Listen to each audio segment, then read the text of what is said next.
6 minutes after 8 o'clock, and it's time for Island Tea, and we've got AZ and Kortensia on deck. Good morning, what's up? Good morning, Jamster. Good morning to the Federation of St. Kitts and Nevis. How are we all doing this morning? I'm doing good. You're doing good? Yeah. AZ? Yeah, I'm good. I got my coffee, you know. So. Spiked with anything? No spiking Okay, this morning. no Well, spiking. maybe a little bit of nutmeg and cinnamon. That doesn't rise to the level of spiking though. Okay. No, not at all. Not at all. Well, lots is going on in the world today, as we know, AZ and Jamster. The UK politics again managed to shock us. I Wow. mean, look at it. If you look at it as, you know, you're looking into the UK news, you see that former Prime Minister Yes. David Cameron Is back. He has joined the scene. And Sunak, PM Sunak, persons, because I follow the British, what's happening a bit, you know, not too in depth because of the time, but what's following a bit, especially since the change of leaders in the Yes. Conservative Party, without going through the election process. And, you know, they had Liz Truss, and then they Yes, changed the her. shortest one. The shortest one. But she resigned. They changed her or she resigned? Well, it was coming. Okay, I think something was coming. Okay, yeah, okay. but you know the race that they had Yes. after we had the resignation of his name slips me, but Boris Johnson. yeah. Yes, Boris Johnson. So after his resignation, you know, they had the race for leadership. Liz Truss was the one on top at the end, and then Yes. afterwards, after just you know, days in office. I can't recall how many days it was, but it was recorded as the shortest term for As a prime minister. Wow.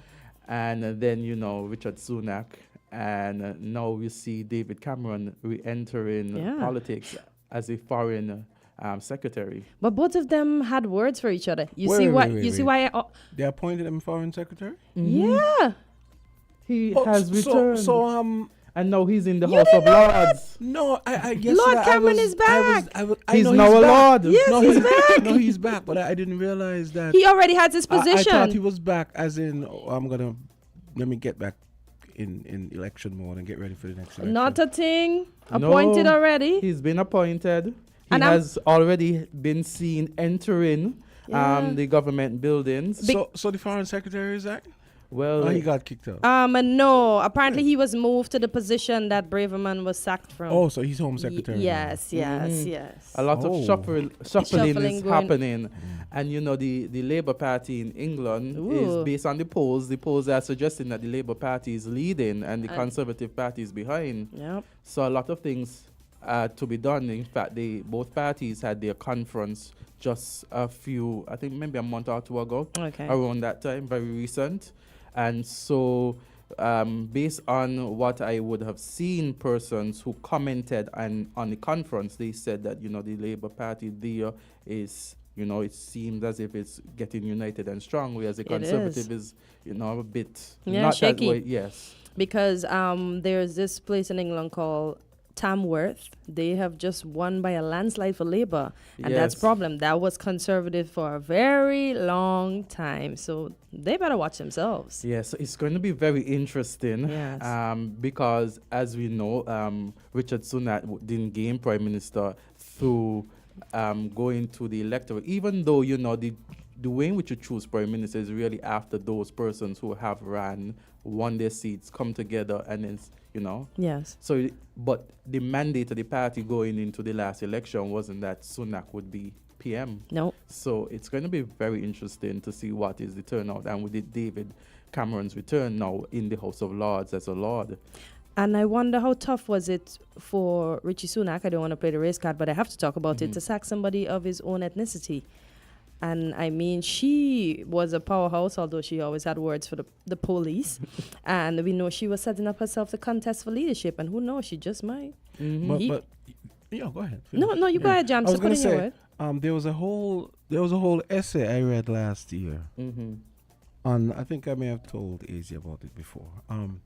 No, she's an Indian, and this person was making the case that they always found it odd that the non-whites in the Conservative Party are even more anti-immigrant Oh boy. And they use Braverman and That's and sad though. and Sunak as example, because she was I think around the period when they came out of Brexit and so on, and they used to get a lot of produce coming in from the continent and stuff, and then they had a problem with all the refugees crossing the English Channel, and she was like, no, that. They shipped. But aren't her parents? Aren't her parents immigrants too? That's the point the guy was making, and it's funny how we treat people. He just couldn't understand. He was making the case. I remember. I think I sent it to my email because I was like, I saw something like that. This is going to be significant in the future. And look at that. that. I have to look for it. Very significant now. But the foreign secretary, for those who are listening, is the chief diplomat. So when I thought about it, and I looked at local, I said, look at it, we had Dr. Denzel Douglas, the Honorable Dr. Denzel Douglas, who contested his seat and is now Foreign Affairs Minister, and which is in charge, former Prime Minister, and he's in charge of Foreign Affairs and So I looked at it vaguely to see the comparison. His friend is following him. You understand? They're friends. I think they're friends. Listen, every politician is friends. I do realize, because sometimes when we are there, excuse me, cursing each other out about them, you see these guys in the road talking to each other, and you're like, I just lost my dignity, and look at them being friends. So we have to be mindful. These moves are just strategic moves. Look at Azy and Samal. Best of friends, right? You see, good stuff. Which is good. Yes, exactly. So we have to be mindful, although we may not be on the sides, just to be respectful of each other's space. Just talking about the Honorable Samuel Duggins, his birthday was yesterday. So, happy belated birthday. Aww. Yeah, greetings to him, yes. I would have seen it after this show, I think. Yeah. Okay. Yes. So happy belated birthday. I did express through text happy birthday. Yes. Okay. I hope he ate a lot of cake. But did you see what Braverman said about the police force? That that they were ignoring the law. The police force was ignoring law breaking by pro-Palestinian mobs. She described demonstrations calling for a ceasefire in the Gaza as hate marches. How are they hate marches for wanting peace? This lady really needed to be sacked. I'm sorry. That's one reason why they had to let her go. And was it you was telling me about how there was this double standard between how they dealt with I may have heard that on the news this morning. Apparently there's a double standard with how they dealt with protesters. It was it was you? Yes, because she was saying the way they deal with the footballers, when they get unruly after the games, as well as how they deal with the what do you call them? The left wings protesters is not the same way they deal with these folks. But what are you going to do to them? They're just marching peacefully for the peace of the Palestinian people. Yeah, and we were discussing it yesterday, and it's so unfortunate, the level of devastation, the number of lives that have been lost. 10,000 and up. And it's really sad to see the way in which the situation has escalated, Oh boy. I read an article by Loop News which indicated that the Prime Minister of Israel, he said, if there's a ceasefire, it has to be on the grounds that the hostages, if 240 hostages that were taken would be, returned. Released. I think one of the things that's instructive, that's why I like to watch Bill Maher, Like I'm always upset when I have a gig on Friday. And even though I could watch it during the week, real time with Bill Maher on HBO. Yeah. On Friday night, he had Ted Cruz on. I don't think it was Ted Cruz he talked about, but he was talking about how people just do this egregious equating Hamas and Israel. 'Cause he was saying, for example, he said, you think that if Hamas, well, they demonstrated the fact that they're not going to tell Israel ahead of time, okay, y'all move out of the way, we're going to start bombing. And he basically cataloged a whole bunch of things that the Israelis would do. And I'm not carrying any water for anyone, but I just thought it was instructive. Yeah. He said, and he's always gets annoyed with people who, for example, equate the Democratic and the Republican Party and say, oh, they're all the same, which really isn't true. when you get on the brass tacks, it's really not true. But he cataloged all the things that separated Israel from Hamas, and he made some really good points. And he said, he said, this is a complex matter, but for people to say, granted, the stuff started back in 1947 or wherever, where they took the people's land and gave it to the Israelis, but that doesn't mean that Hamas was right to do what they did. No, they No, weren't. of course. Because they started it. Had they not started it, but we they would not started been this here. battle. Right? Yeah. The And war, the war is long, but they started They this battle. started the battle. But the this thing one. about it, and this is what is so saddening about the situation, it's a group of individuals who have gone astray, and as a result, so many innocent lives are lost as a result of, that. Yeah, because And- you're telling the people to go at one side and then you're still bombing that side. And then when you bomb hospitals that are trying to help the ailing, how, oh my gosh. We are not expressing empathy or care. And it's like our humanitarian values are out the door. Because someplace that is to help the perishing, you are bombing and killing innocent children. Hey, someone is rearing to be guest host. Caller, go right ahead. Good morning. Hey, good morning. I knew it. See, I knew it. I was right. Who did you all say started this? Huh? Who did you all say started this?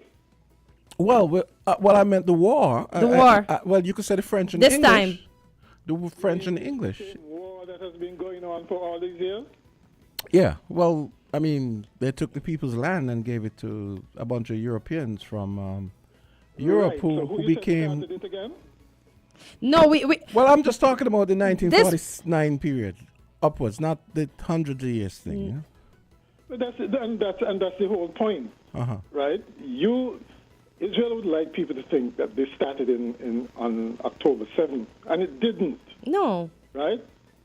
And not only that, this thing about moral equivalency. If you treat people like savages and they act like savages, who's at fault? True. But And are they- we always going to do tit for someone tat, pointed though? out, Israel wants to say that they're not like Hamas, but they end up doing the same thing Hamas is doing. Right? So I know it's a complicated issue, but at some point, we have to realize that there is such a thing as a disproportionate response. And no one can tell me, looking at the destruction in Gaza, that is self-defense or a measured response. Okay. Okay? Now, with regards Braverman and the reshuffling, could you imagine something like that happening here? Probably a not. reshuffle? No. Well, I mean, No. it has happened in other islands. It's happened in Trinidad But the and reshuffling Antigua. didn't happen and here Yeah, already. he did that before, yeah. Yeah, the Douglas. last Remember, he put Tim to be Minister of Agriculture Yeah, we had as punishment, reshuffling, and he yeah. turned out to be pretty good. And Minister of Finance as well. Yeah. But that was the move from Minister of Finance to the other. Well, Yeah, the yeah. thing is, it is a tool that the Prime Minister has to use at his discretion, his or her discretion. But it's really used, and especially in cases where you have very slim majority. If you have an overwhelming majority, sure, you can shuffle them around without any consequences. But when you have a slim majority, it is like walking on thin ice. You know, it's very impossible to do, almost impossible to do. Okay? And that's unfortunate, too, because we all know how these things work. In a cabinet, there are strong ministers and not so strong ministers, effective ministers and not so effective ministers. And sometimes you need to just put them around and let them find their level or forte or whatever, and to make the administration as a whole look good. But when you can't do that, you end up essentially cutting off your nose to spite your face, because you don't do anything about accountability and measuring performance and looking at the overall picture. And so the whole administration end up getting tainted. It's like almost saying one bad apple can spoil the whole bunch. Well, let me ask you a question. I don't think Carty agrees with me, but don't you think the fact, I don't know if the two of them agreed with this, but you don't think the fact that they brought back Cameron is a sign that they recognize that they're going to have a problem at the next election, and you think it's possible he might be up for leadership again? No, I don't think Come he's on going to again. be. I don't think he's going to be up if he again. makes No. a comeback. But then again, if there's no one else there, it's almost like Biden in the Democratic Party. Everybody's kind of squeamish about Biden, but who is there to replace him? That's the dilemma. I think Sunak is essentially in the same position. But Braverman was going to normally contest for leadership had she still been there, but maybe she can still contest. She doesn't necessarily have to be part of his party, Mr. McMahon. Who's that? Braverman, the lady that was just sacked.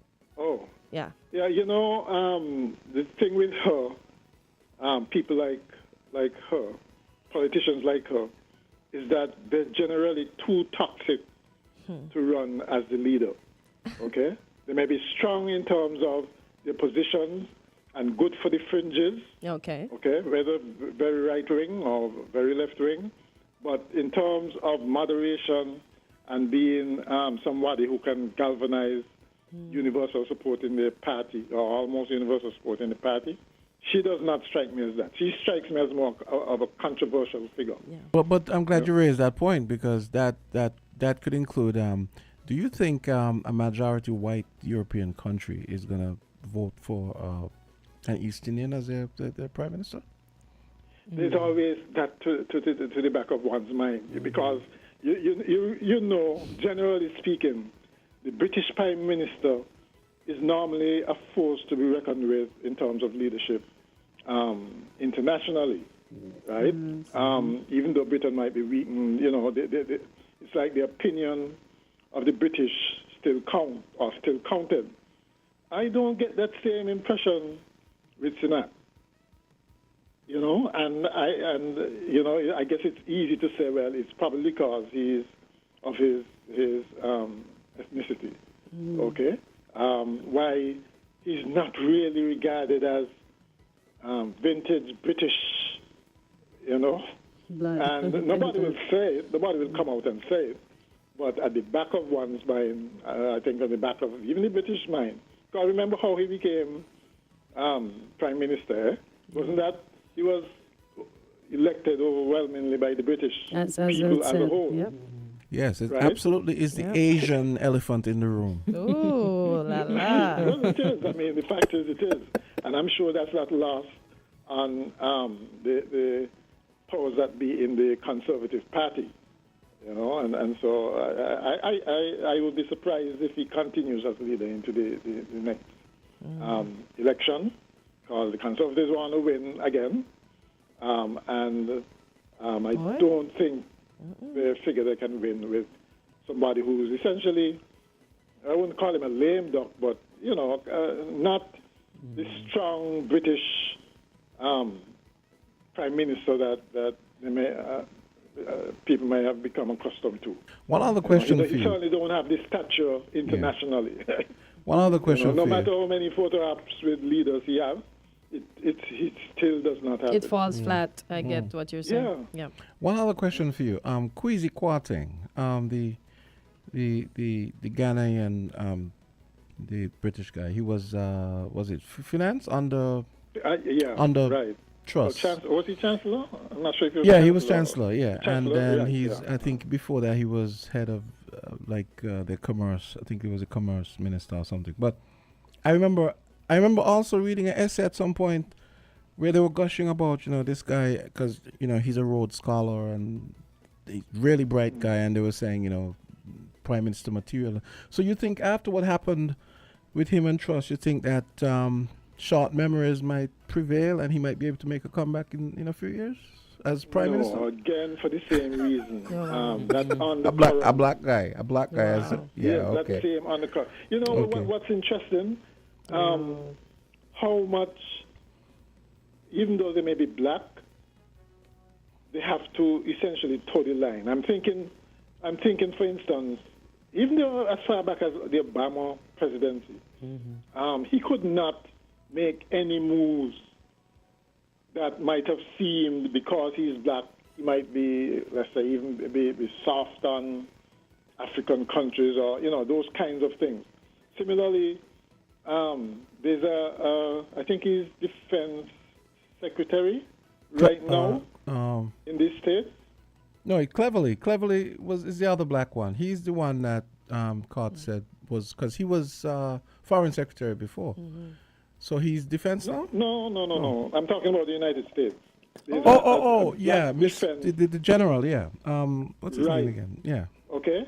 I mean, even him, you know, he has to toe the prevailing narrative vis-a-vis Israel. So, like, you have to And I subsume always yourself. wonder, you have to subsume your ethnic self to you get know, to get bearing along. in mind the history, all that history that went before, that you were part of. Well, certainly your ancestors were part of.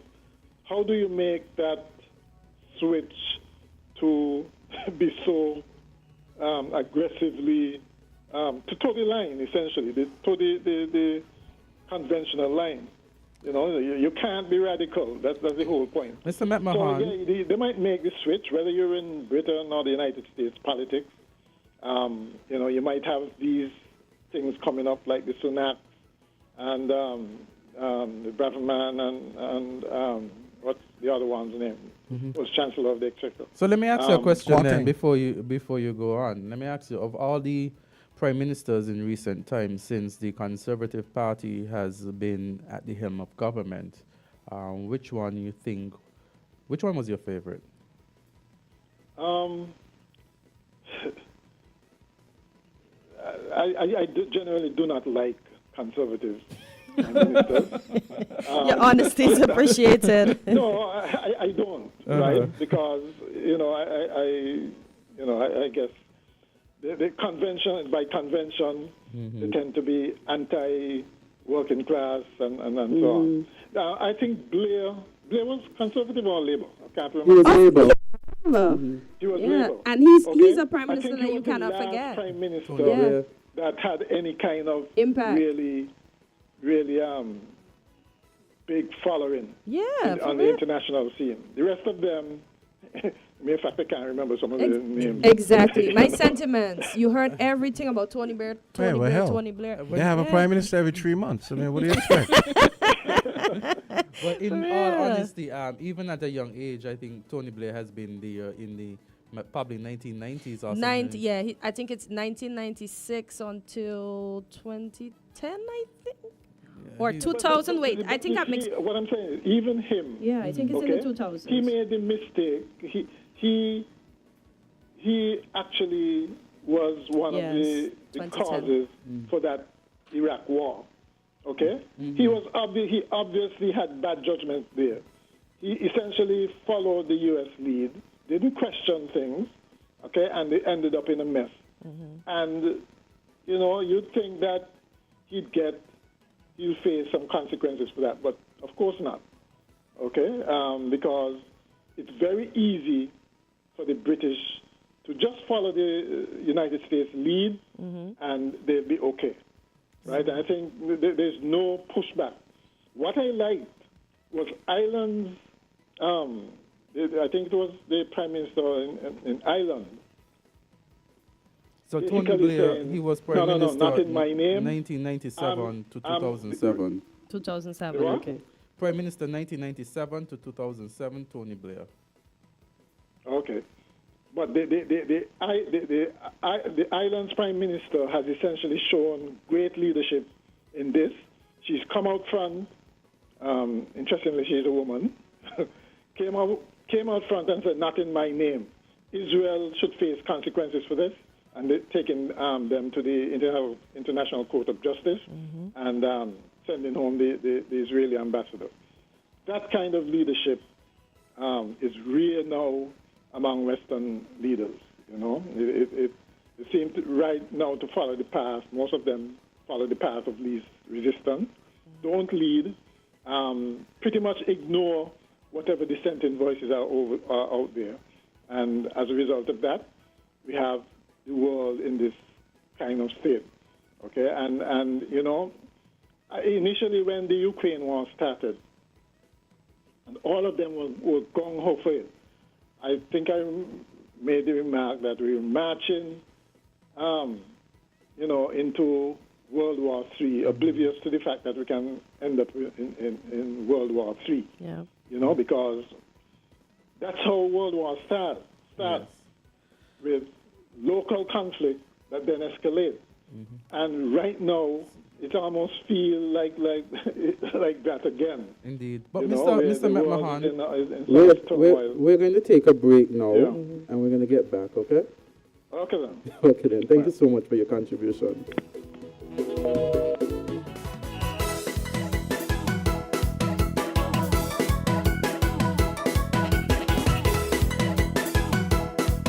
We're different. We're 98.9. 98.9. Win FM. Dreaming of that perfect getaway? Hop aboard the Makana ferry to the breathtaking islands of Saba, Statia, St. Martin, and St. Kitts. Embark on a delightful journey and enjoy sun-kissed beaches, vibrant cultures, and unforgettable experiences. Visit MakanaFerryService.com to book your island hopping adventure today.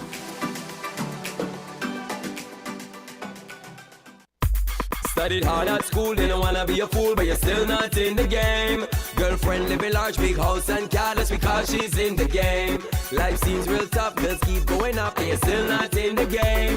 It's not that hard for all that to change, it's time to get in the game. You have to be in it to win, Super Lotto, in it to win, Super Lotto, in it to win, Super Lotto. You have to be in the game.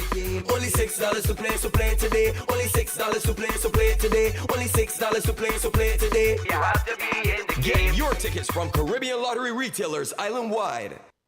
Do you want to know what's happening in sport? Tune in to On the Ball, a weekly tour show which is on WinFM 98.9 every Tuesday from 7 to 9 p.m. with me, your host, Troy Biff Mills. We will keep you on the ball with our variety of guests and, of course, your calls, discussing the facts and the stats and sharing your opinions. Get on the ball and stay on the ball by tuning into On the Ball with Troy Biff Mills on WinFM 98.9 every Tuesday night from 7 to 9 p.m. and also on Facebook and YouTube. Be on the ball.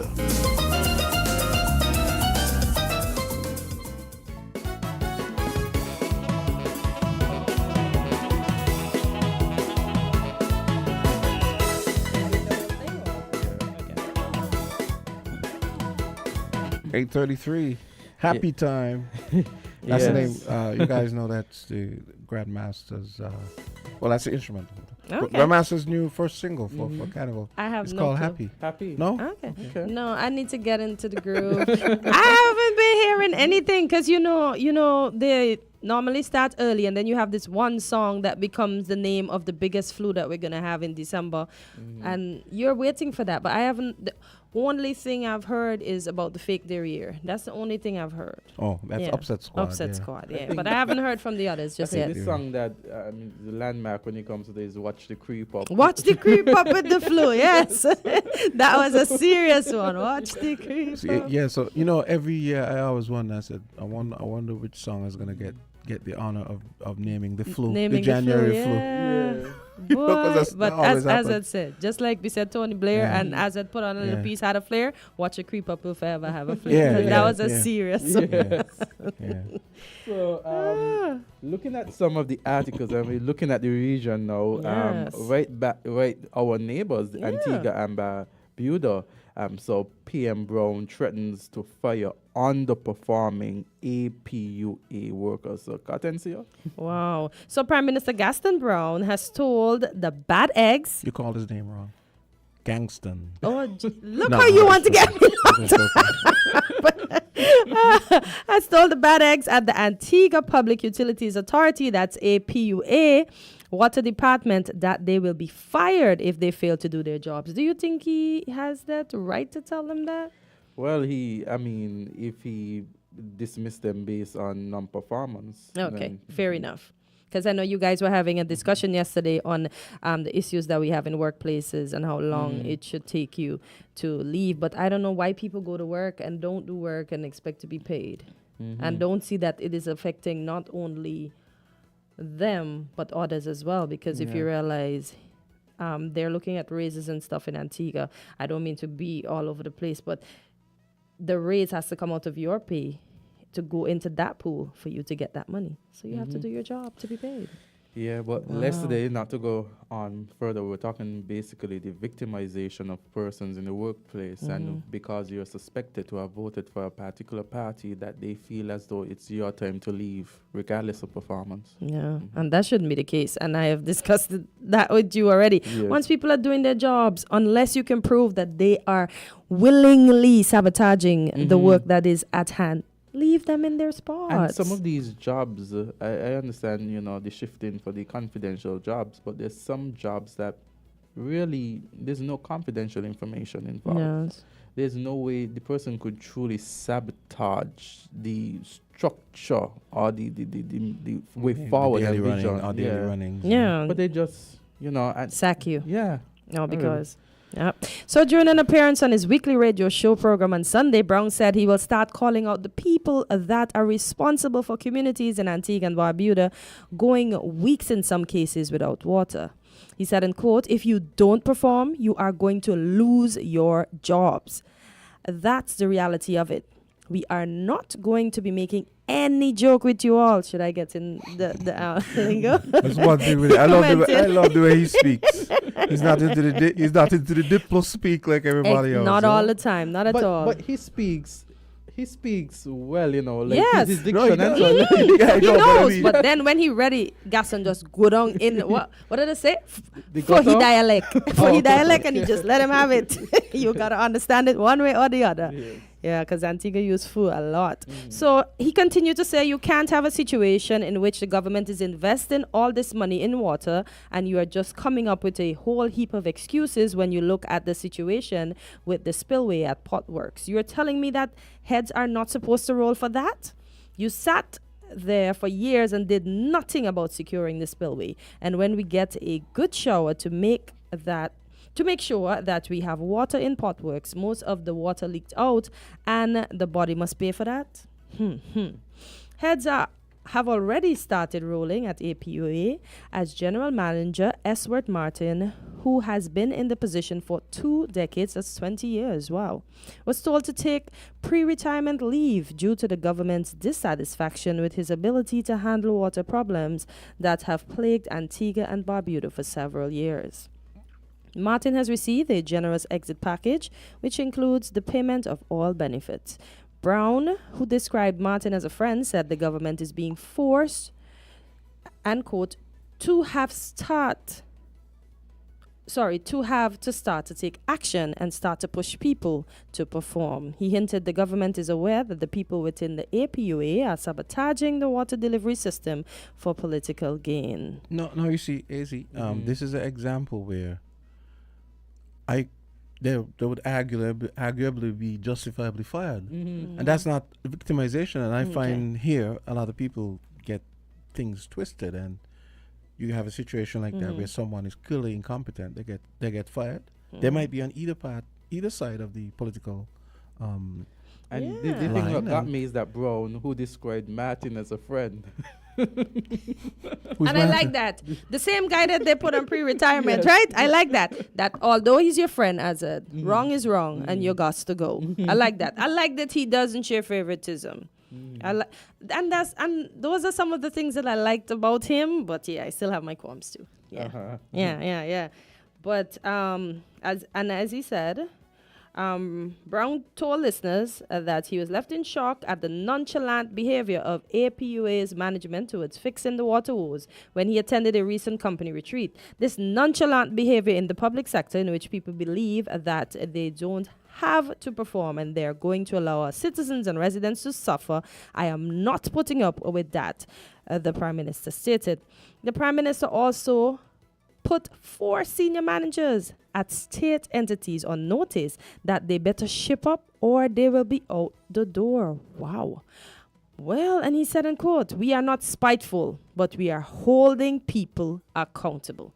I like that. Accountability. Yeah. Yes. Yeah, and we even see, as I was telling you, as the CEO, she just resigned from ABBA, Antigua and Barbuda Airports Authority, because she said the Prime Minister, she had 2 confrontations with him, and he just didn't speak to her properly. She didn't like the way that he conducted business with her, so she has since resigned.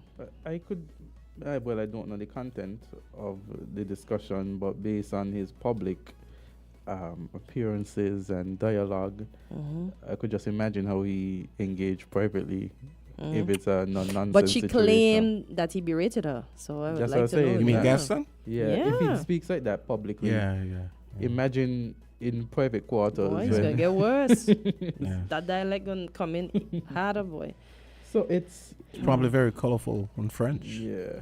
You know? And in relation to that too, and we're staying on Antigua and Barbuda, is the Antiguan government contemplates increase in sales tax.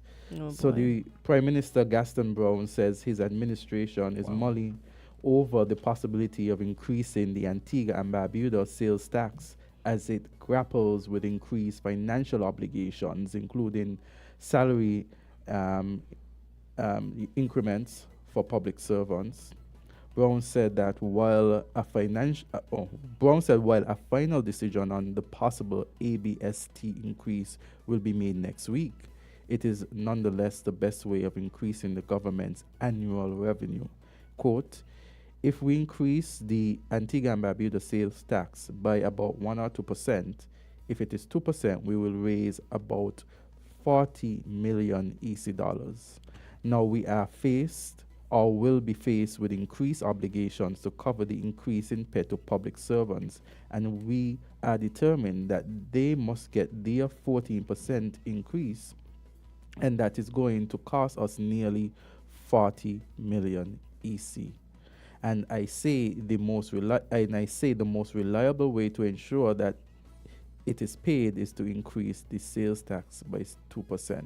What's the sales tax? What is it now? How much is it? 10%? I'm not sure how much the sales tax But is. you realize they pay personal income tax, right? I always wonder what that is like. But this is based on the article what I'm reading. It's like he's increasing wages, but in order to get back, He wants to increase it. Yeah, he wants to increase and it. he wants to fund it. And so he's using the sales tax to off balance it. 'Cause if you look at it, that's from what I'm reading. I could be incorrect. But what I'm reading is that he's saying that if you increase the sales tax by 2%, they will raise about 40 million EC dollars. And he's saying that if they are to raise the salaries, it would cost them 40 million EC dollars. So the raising of salary, with the raising of the tax, he will be able to fund the raise in salary by raising the tax. And that's what I just clearly mentioned before you got over to that. So it's good that you followed it up, that he's doing this, and people don't realize that these monies are going to come from their monies, because you have to eat to give you back that raise that you want so bad. So you have to perform. So it would be good to have an economist on that, because are you really benefiting? I mean, if it's you're a not sales benefiting, but I think the main you are? You're not benefiting? Because if it's 40, that means you're not really moving. Exactly. And then I guess it would, based on what the tax is on, then, because you see with those kind of taxes, Because probably you spend based on what you buy. So if you buy less, you spend less, But and you still still have the but- money. but you still but you probably still have paying the it on most but of you it- need on the most- money on to most spend. of the things, yeah. It just sounds, and I see now why they are mulling over it, But because I think the thing you guys are ignoring, and a lot of people ignoring St. Kitts, and I always talk about the story. I remember we went to Barbados. You never hear politicians here talk about how stuff is going to get paid, how stuff is going to be get paid for. They say, "Oh, we're going to give you this free," but you never hear an explanation. So how are you going to raise the money to do this? I remember we went to Barbados, and when we were taking the hotel to the taxi. I mean, the taxi to the hotel. What am I saying? You know what I mean? You're very passionate about that. You're Taking the taxi to the hotel. Uh-huh. The cabbie was listening to a talk show, and they had just started some road works to fix the highway in Barbados. And they were saying that they were going to raise some tax, by I think 1.5% or whatever it was, and that money was going to go towards fixing the roads.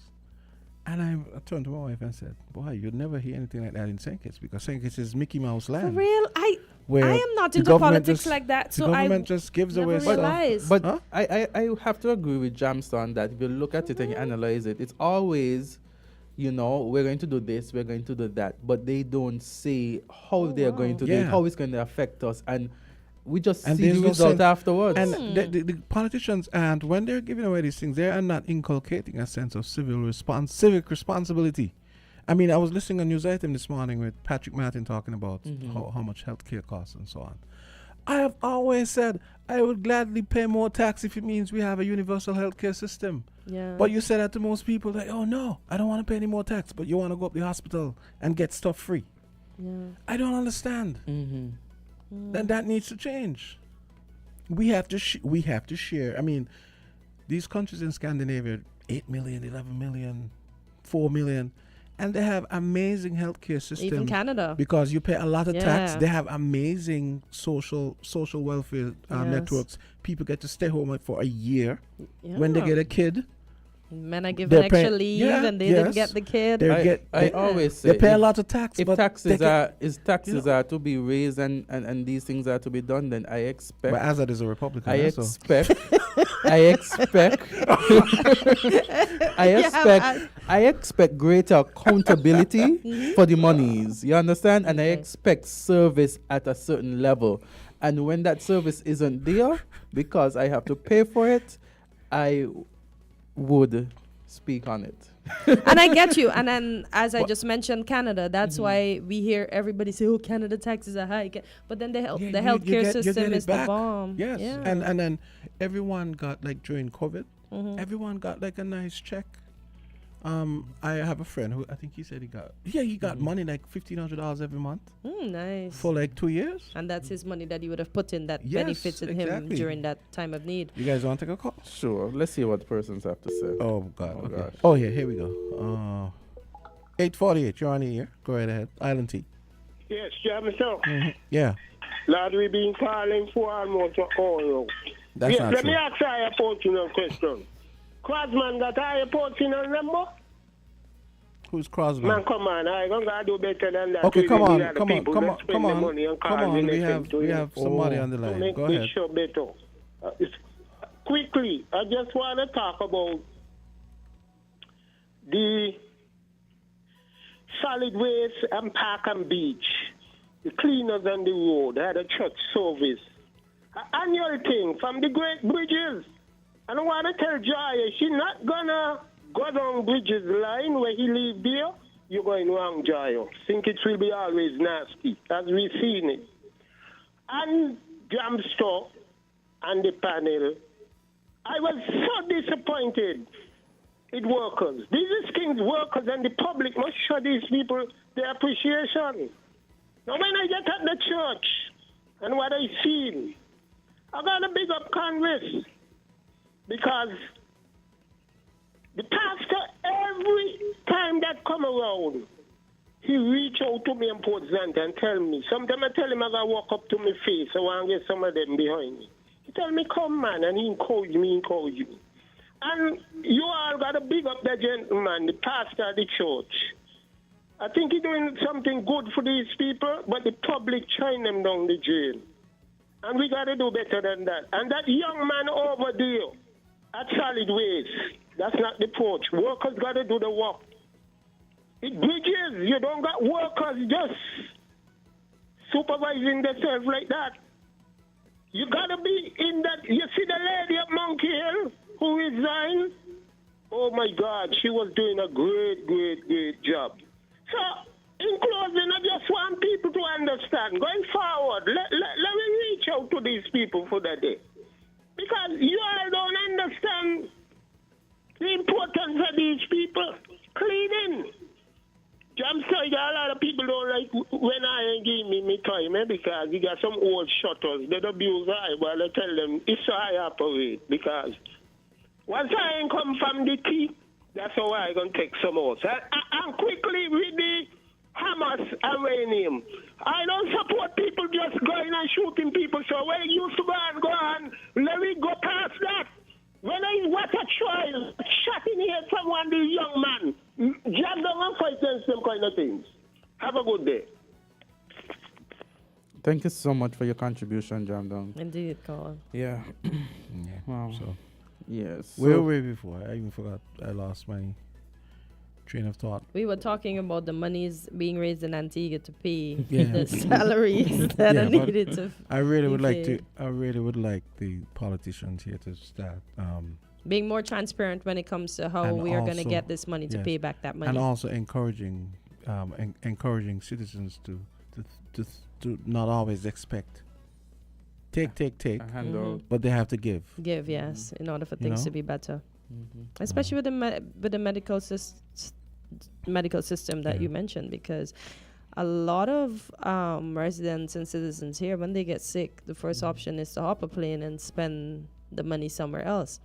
Now, in order for us to grow our economy and keep the money in our economy, once our healthcare system is improved, we'll have the confidence to stay here and not pay for plane ticket. We have a caller. Caller, you're live. Good morning to Island. Good morning. Good morning. Good morning. Yeah, man. Good morning. Now, Jamster, with what you say happened in Barbados, right? And with the ministers them they say, or the prime minister they say, that they will do whatever they're gonna do, and whatever that tax gonna bring to the country, they talk about it. Well, you see, in Barbados, the people politically educated. Yeah? A load of us here in politically educated. Good point. We think about running the party line. Mm-hmm. That's why happen. That's why these things happen. You understand? Yeah. They run the party. They run the party line.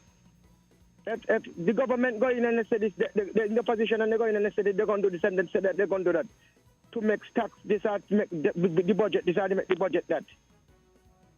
So some of us want to hear nothing about that. We just want to know here when the next election come and the party back in government. Mm-hmm. And that is just squeezing us and killing us. Caller, before you go on, you know what comes to mind as you speak about that? It's basically the raising of the minimum wage that was a promise by our current administration. It was at $500. And you see now, even after 14 months, the discussions are still ongoing. There's discussion with the chambers, there's discussions with further entities, and you see the practicability of it. Really, you know, the government saying 500, but then the private sector is saying, 500, we can't afford that at the point in time and stuff like that. So it goes to say there was perhaps no discussion. That's why I learned my politics good. And I learned that when party in opposition, they will say most and many things to make the supporters them, jump for joy, feel good. And when they get in government, it's something different. Yeah. That's why I see that, Azard, I'm trying to educate to the politics more and more and more. And nobody I could use another example. Let's look at the $12 that they said when it comes to at the pump. I mean, thank God it's down to 13 something now. Praise God. Yes. And but during the time, they just said 12. It would be down 12. When they got into office and they realized the situation, and then practically it couldn't be at the 12 without a loss for them, because they have said that they've been subsidizing. Yes. But then again, just saying information, and to the point Jamsa was making, without telling you how are we going to get there. So you're making promises, but you're not saying this is how we're going to get there. And so, Azard, yes. Before I'm going to snap there. Before I go, right? If our people get educated to politics and learn the politics good, that we'll get a better country. Mm-hmm. And a more balanced country, more balanced budget and everything. And the thing about because it too, we wouldn't some people pay for the vote. And all these things now. What I'm passionate about too. When the minister get in there, he could tell us, me don't pay you my vote. Me don't give me money you my vote. Where you looking for again? And all these things. What's discouraging, right? When election they come, we go out and vote to be a candidate of our choice who represent us in our constituency. That will be so good. And the candidate represent you. You know, how we could represent the people, whether you PAM, Labour, PLP, or whatsoever. You understand? But no, most of us think about our party, me party, this, me party, that. We got to get out of that, Azard. If we don't get out of that, sink it doom. And you because know, we're going back and back. You because know, we good right now. Sink it one, sink it good right now, sink it good. There's so much I criticize and things going on, we good. But before you But go, the people Carlo, them got to change the attitude towards the politics. before you go, Yeah. something that I always said, this is public money. When you get the money, it's public money. It's not your personal money. Why isn't there greater accountability in how the money is spent? Transparency. And transparency? Because it's not your money. It's the public's money. So information should be fast flowing. And if there's nothing to hide, then why is it not so easily revealed or accessible, the information? Yeah, that is just it. Anyway, but I'll give somebody a chance. I continue to do what I got to do. I'll say what I got to say. But he makes a good point. You know, Bajans are more educated on average than because they no, it's true. They get tertiary education free. And a lot of them, no, it's true. But the average as a Bajan, people, we should know that we're in charge. As the caller rightfully said, we elect these people to represent us, and maybe we need to get like the British politics. If they're not doing their work, we don't want you to represent us anymore. Caller, go ahead. You are live on Island T. Good morning to each and everyone. Good morning. Good morning. Mr.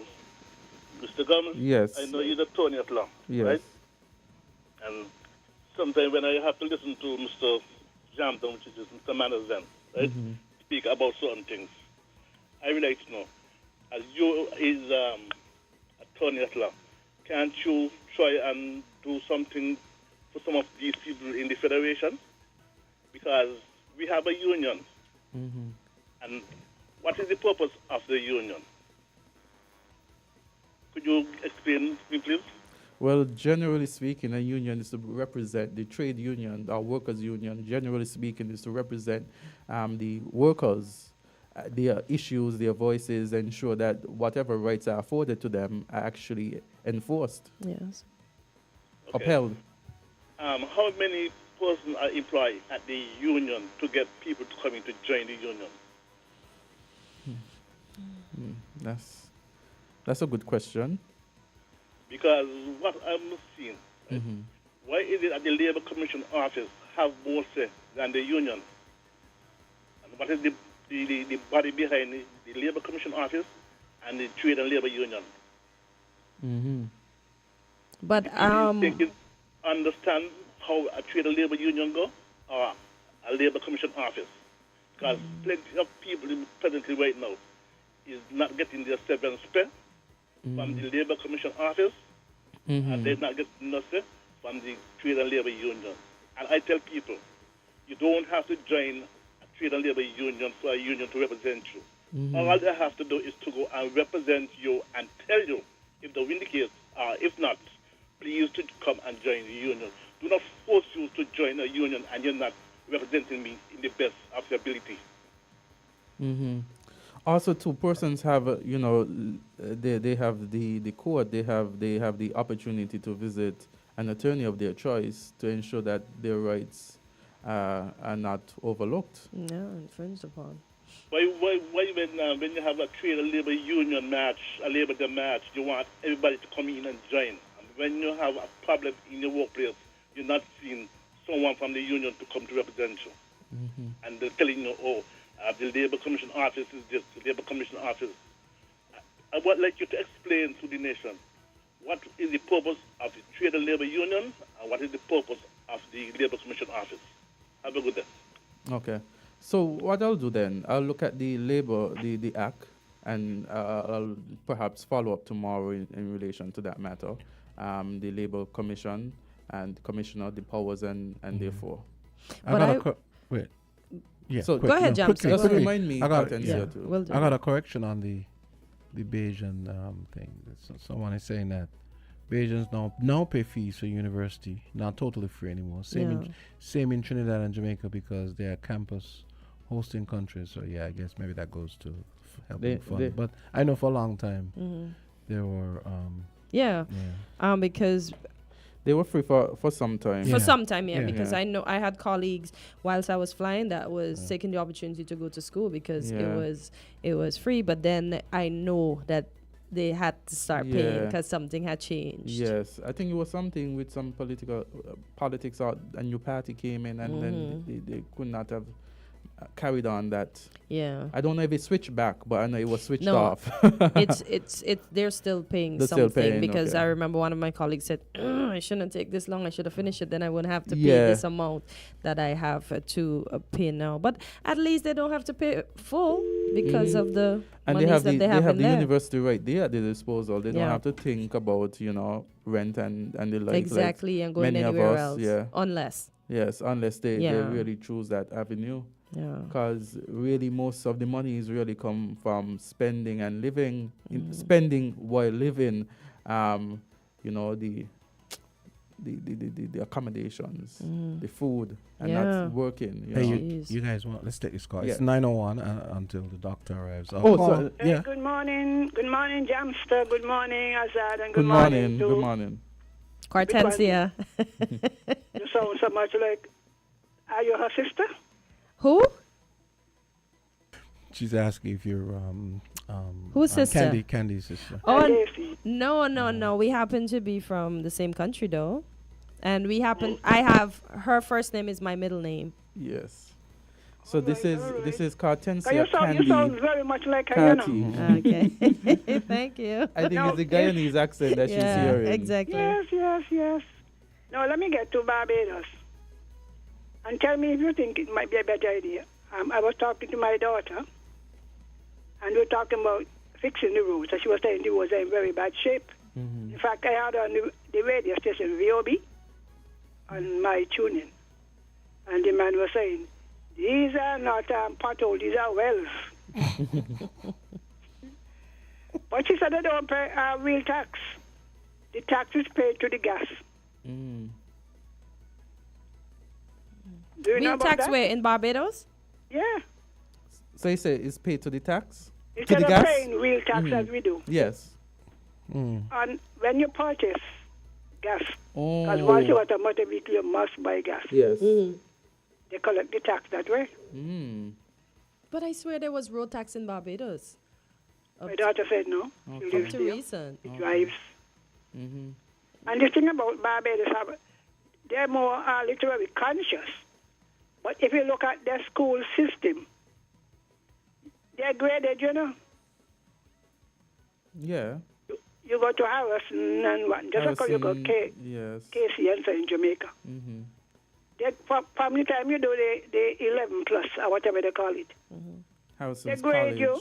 Yeah, I remember that. So you may go to a school that is not up to standard. That is where the majority of the people go. But I think the point that he's making is the fact that there's the ease of getting tertiary education, and at the time, free of cost. Me and Masley brought back this thing to attend free, but they do pay something. Pay something, Yeah.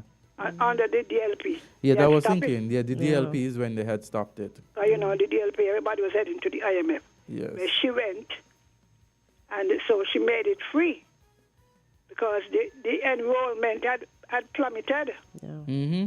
Yeah. So she made it free, but they do pay something. Yeah. Remember in Jamaica too, they had carried down to 25%. I don't know. I left there about 40 years ago. Yeah. But in Jamaica, though, they're paying significantly more than Bajans will pay. Yeah. Because when I was in Jamaica, I always had talks about persons not sitting exams due to non-payment. That was never a real issue when I was at Cape. Yeah. I was there 82 to 84. I remember there was a young fellow from Antigua. I never forget him. He lived on Taylor Hall. He had never gone home since he came. And in order to write exams, you have to have your receipt, Yes. So whether you're from Jamaica or from anywhere, you got to write, you have to pay for your housing and any other fees outstanding before you can write exams. So sometimes people were unable to write exams. That is way back in the early 80s. Yes. So I wonder if if the calculation is done, it might be better.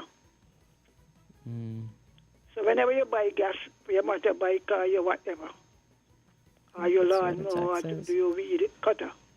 So let me ask you. Paying. But then you pay you constantly It pay. requires calculation. But wouldn't you say we overpay here, Azard? I mean, if we pay Miss Henry, wheel tax, and we pay and the gas. I think she's thinking either or. No, the wheel tax we are here really supposed to. It is split. The police force gets some. Do you know that? Oh no, I didn't know. Okay, so I guess the police get the license one.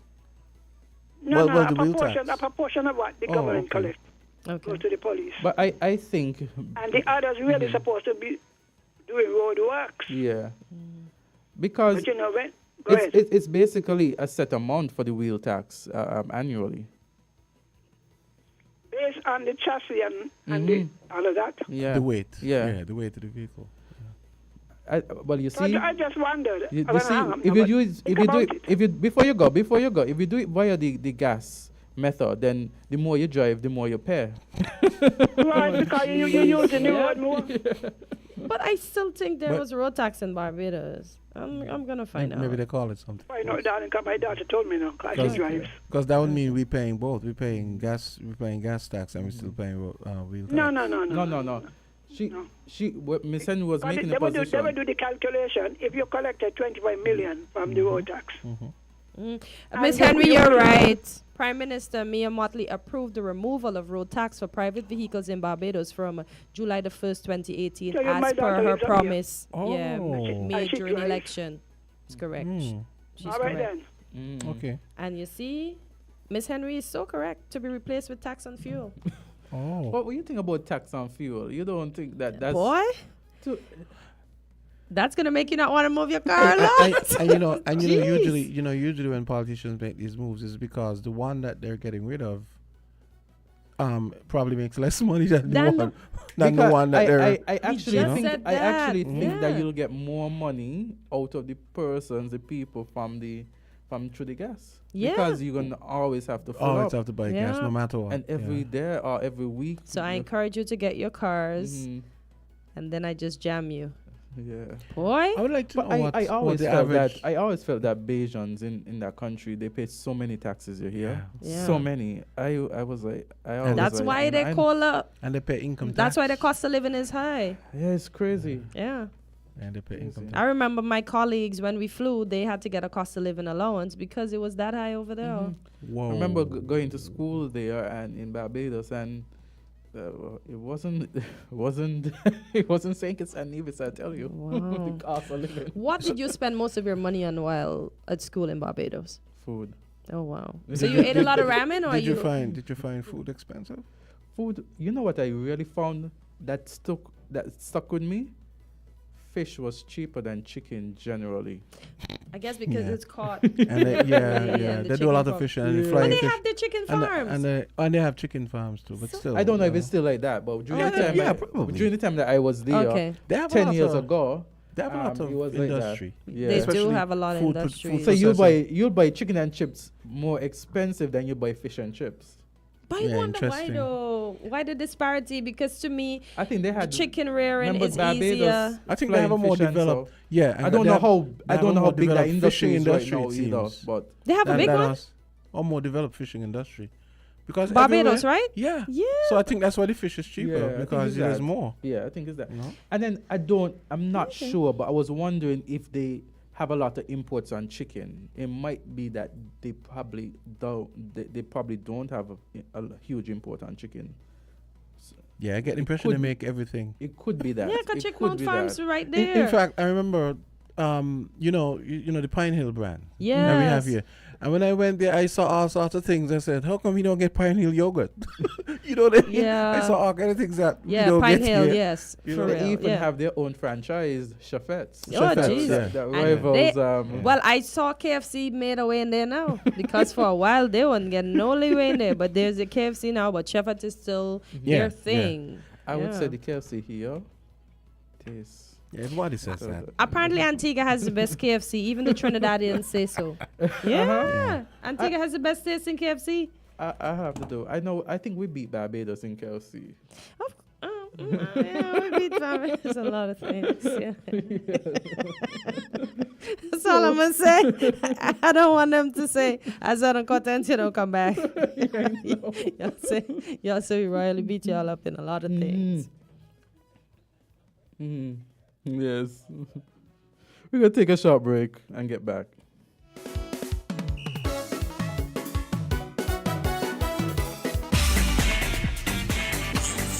The South 98.9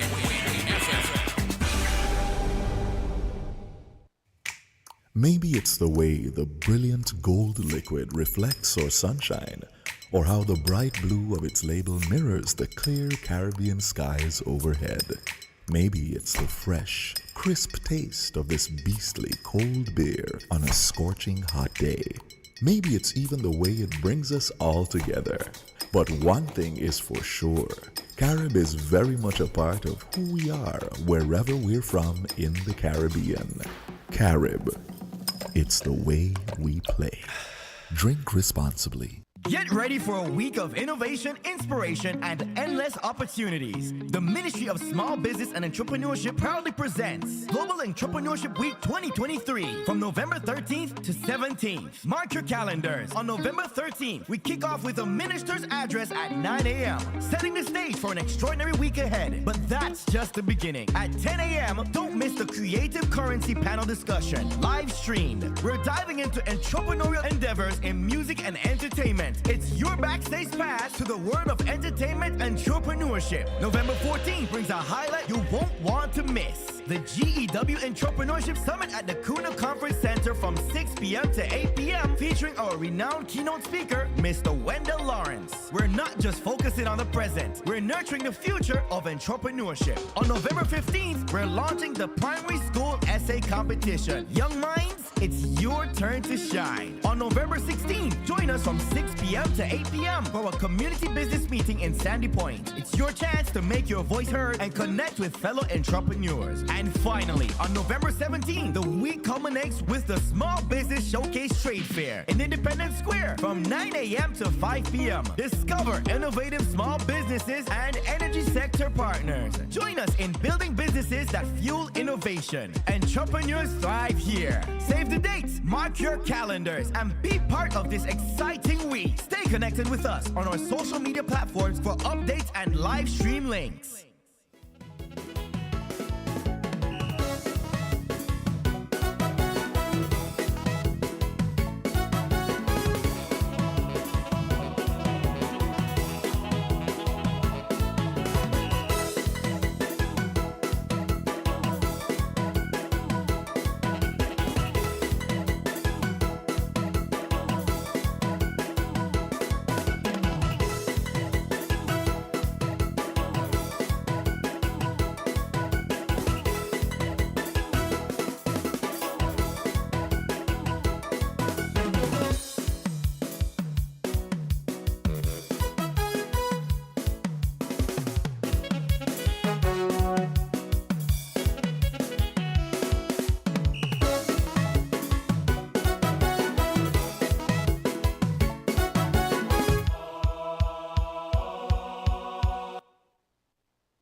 I was just looking at the fact that the more money you make in Barbados, the more taxes you pay. So if you make 50,000, it's 12.5, and if you make over 50,000, it's 28.5.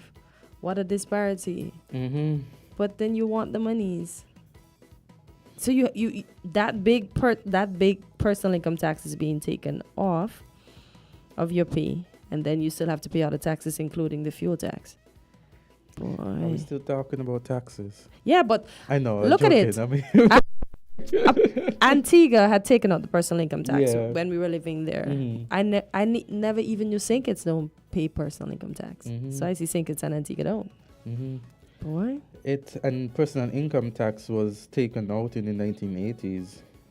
Here in St. Kitts? 1980s, yeah. I think Mr. Brown took it out when he came into power. I can't remember the exact year, and that was a good thing for us because boy, that was taking a chunk of our pay, and I didn't even know you had to file. I don't think I ever filed anything in Antigua. No, I didn't. No. Yeah, but that was one of the things we moved on the Sir Kennedy when he was there. So do you think if it comes back into play that it'll be a good thing for our economy? Let's hear what the callers have to say. Okay. Let us know what you think, because I said it's like, I don't think so. Y'all gonna be getting too much more money. All of our money. I think you know, any administration who does that really would have to, you know, be accountable to the people in terms of the monies, well, at least. Because imagine, this is always how I think about it. You know, we have government. Government collects monies to do certain things. And sometimes we look at the things that they collect money for and things not being done. Imagine if you already have so many without income tax being taken out presently, the rising cost of living. You have so many obligations, you're still struggling to make ends meet. Imagine a percentage of that gone now at this point in time. Yeah. You know? And if you look at it, there are countries that have maybe up to approximately 45% income tax. Hey, wow. Yeah, it's really, that's a lot. Yeah. But these countries, these folks seem to I think we have a lot to be thankful for here in yes, yes, plenty. In terms of not having that and the removal of that, at least. Yeah. Yes. To benefit the people. But I don't know. I could say that perhaps confidently, I don't think that the majority of citizens in St. Kitts and Nevis would welcome that. The PIC. Well, the PIT. Yes. Personal income tax. I don't think the majority would. Well, we're not hearing anybody. Nobody's calling petitions and divisions.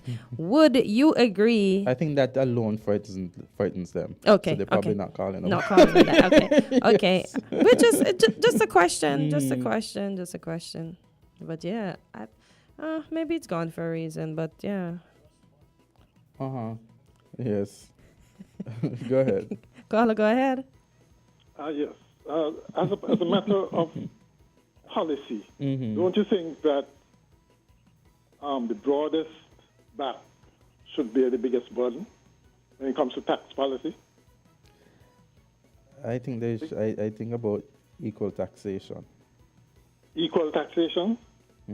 Across the board. What is that?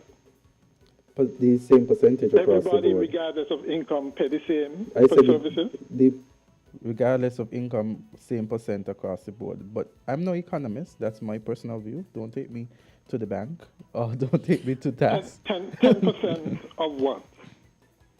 10% of whatever you're making. Whatever you make, 10%. Yeah, regardless. That's you see, like in Barbados where they have, so you think that somebody who makes $1 million should pay 10% of that $1 million, and somebody who makes because that's their 10%. That's their 10%. That's their 10% contribution, and 10% of $1 million would still be more than 10% of 1,000. But you still have 10%. I don't think you should penalize persons for success, or you should penalize persons for the growth of their business. You have a fair percentage across the board. So if 10% for you, if you're at 1,000, would not be 10% for somebody else who's at 100,000, but it's still fair 10% across the board. But you realize that if the person who's making $10,000 a month and the person who's making $1 million, when they go to the hospital for whatever, let's say they have the same. Mr. McMahon, we've had this discussion before. I understand what you said, but look at it this way. The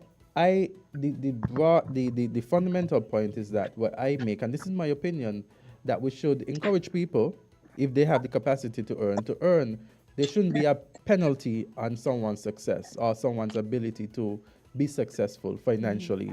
So if it is that, and at the root of it, $1 million, 10% of $1 million is still way more than 10% of 100,000. So that person is still contributing more, but at a fair across the board scale, 10%. As opposed because you're making $1 million, then you should pay 50%. But what I'm looking at is the disparity. But look at it, Mr. Mahan. We have someone on the line. Before you go on to that, would you go on to that? Let me ask you the question. Because you're talking about disparity. 10% of $1 million, right? Is it more than 10% of 100,000? Plenty more. Yes. So the person who still gets the 10% from the million, who still loses 10% from the million, is still paying more.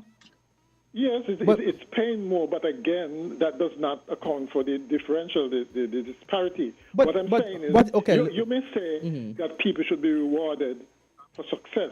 Fine, but then I'm saying that people should not be penalized any for particular success. organization. Do you think that somebody who's making $100,000 in that organization and somebody who's making $10,000 in that organization, do you think the person who's making $100,000 would be any less motivated if they were making $90,000 instead? Mr. Mahan, let's not penalize success. So let's look at your example and let's look at it in dollar and cents. 10% of 10,000 is $1,000, so that person will be contributing $1,000. Republican alert. Of 100,000 is 10,000. So one person is paying 10,000, the other person is paying 1,000. That person who pays the 10% from the larger amount is still paying more. Yeah, plenty more, 10 times as more. So they're still paying more for the same service. Azard, when you go to the supermarket, when those two persons go to the supermarket, they're faced with the same prices. Yes, and when those two persons go to when two persons' monies are taken out, one person $1,000 is taken out, and in the other person $10,000 is taken out. So that person still contributes $9,000 more. Okay, Mac, we have somebody else on the line. I don't think we should penalize you don't necessarily have to go, but go ahead, Rusty. Yes. Good morning to you guys. It's night for me, but good morning to you guys. I'm just listening to the show. I can say hello to Azard and Jamster, but I don't remember the young lady's name. Kortensia. That's okay. Say it again? Kortensia. Okay, Kortensia. I want to talk to you guys about something you mentioned in terms of the hospital and paying extra taxes. To be quite honest, according to my knowledge, and I could be wrong because I'm calling from Taiwan, I don't think I get the news all the time, but if we're going to build a prison system with millions of dollars, I didn't think any of us was being charged for taxes for the prison. I don't think that was going to happen. But why then should we be taxed for the hospital when we have billions, I'm told, of CBI money? Why do we have to pay billions? I mean, yes, we should pay something, but why do we have to pay any significant amount? That's my question. Good point. Very good point. Very good point. You see, it's not a matter of people being averse to paying taxes. Okay, it's what their tax money is used for and the priorities. Okay, that is what really matters. If everybody felt that my real tax was definitely going towards the maintenance of the road and I'd be driving on nice smooth roads because I'm paying a high real tax, I don't think they would be as outraged as if they're paying high taxes, but still you find potholes in the road. That's the whole point. And that is what I'm saying. That's the point I'm making. If it is that you're paying taxes towards these and there's increase in this, there's increased accountability. These are public monies. These are public funds. People should know what is being spent. It should be no secret. If you're fixing a road and there's something and you give a job to individuals to fix the road, why is it such a secret? At the end of the day, it's public money. It's not your money. Right. And okay, but then you can also say we're contributing taxes towards, let's say, the maintenance of the airport. Shouldn't it just be people who use the airport be charged the taxes for that? We all know it doesn't work that way, but I think people are more satisfied if they're sure that the taxes are being used But isn't that how the airport tax go, Mr. McMahon, when it's the travelers that normally pays the taxes? It's funny enough, I saw a meme yesterday that says we pay all these airport fees, but yet we're not seeing much of an airport improvement. Again, yeah, people want to make sure that they have bang for their buck. You know, you shell out these taxes and you expect the appropriate services. But it also goes to your philosophy of whether you prefer direct taxation or indirect taxation. Because when you have like that and everybody pays the same across the board for their taxes, it always ends out, again, it goes back to the argument disparity. could be It that always the ends airport out. benefits all because everyone receive goods arrive here, Yeah. and everyone Work. benefits from and work. Taxis. Mac, we have another caller. You can call back, yeah. Caller, go ahead. Okay, well, turns out we lost that. Rusty's still there, though. Yeah. Hey, Rusty. Hey, go ahead. Rusty. Yeah. So, Yeah, sorry, you- guys. you're Yeah, I was making the listening point. on the end. I'm on the delay. Mhm. Yeah, my question about the taxes stuff is, why do we need to pay extra taxes for anything? If you use the money that you're making, a country's making, you can reduce taxes, and Oh. that should happen, in my opinion. Mhm. We Whether have a it's caller. road, airport, hospital, even importation bills, all those taxes need to go down. They're so ridiculous. I mean, that's my point. Can somebody give me a hint, an idea on that? Okay. We have another caller on the line as well. Yeah, he doesn't have, that doesn't affect him. I know. Yeah, go ahead. Hello, caller. The second caller. Right, it's good morning again. Good morning, Rusty. How are you? We can't hear anyway. Now, when Sorry? No, she was I saying asking, how hi. are you? This is Sylvie. I'm not hearing her. Anyway, when they personal income tax. I'm doing was- fine. I'm doing fine. Thanks. All right. So when they abolished personal income tax, the government did not lose any revenue. In fact, because I used to do the analysis, right? They actually collected more, you know, because you had a number of other indirect taxes that were imposed. So if they were making less, there would have been some kind of movement towards putting it back. However, when you have the personal or the abolition, really, it is considered regressive because the economic term, the marginal propensity to consume. People in the lower bracket consume almost 100% of the earnings, whereas those in the top, they more or less consume luxury goods. So they don't spend, they might just spend 10% of what they earn. So while Azard is saying there are certain public goods which the government have to provide, and it is only fair and just that those who pay the less in amount, Okay. not percentage. Okay, Miss Henry, we're gonna have to end this segment now. It's 9:20 now. But quick question, answer this quickly. Why is it the IMF and World Bank and so on? Why are they always trying to, maybe I shouldn't say pressure, but suggesting that they reinstate personal income tax? Is that because of that reason you just mentioned? Yeah, that's one. And when you got personal income tax, all the lower bracket people can be exempted. You understand? Okay. And Azard and all those there with the wealth have to contribute. So it is actually a transfer of some of the income Okay. from the high income Jamson, people. just let me correct something that Pay less. Sylvia said. She said the personal income tax was abolished. It was not abolished. It is zero. It is zero. It's still on the books, but it's zero. No, not talking about Correct, the government collection. You know, the government actually collected more after they abolished it than when it was imposed. Okay, guys, we have to leave it there. All Rusty, right, then. we're Yes? gonna have to. Yeah, it's a pity. You're gonna have to join us another time because. I will.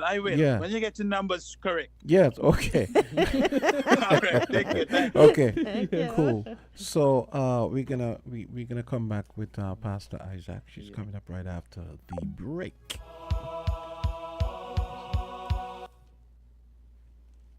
Okay.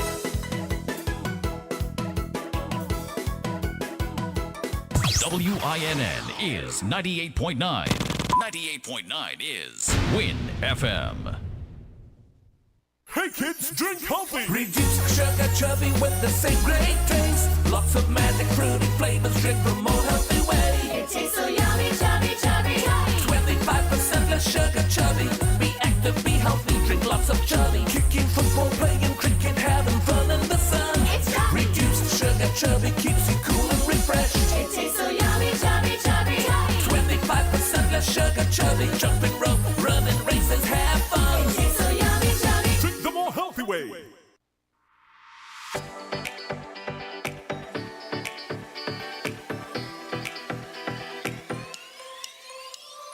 Rams the good food people, always there to serve you. Rams the good food people, locations right near you. Rams the good food people, in-store specials for you. Rams the good food people. Rams.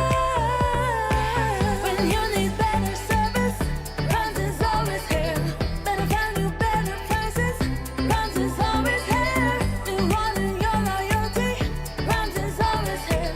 We are community. We are family. We are family. Rams for you and me. We are community. Rams for you and me.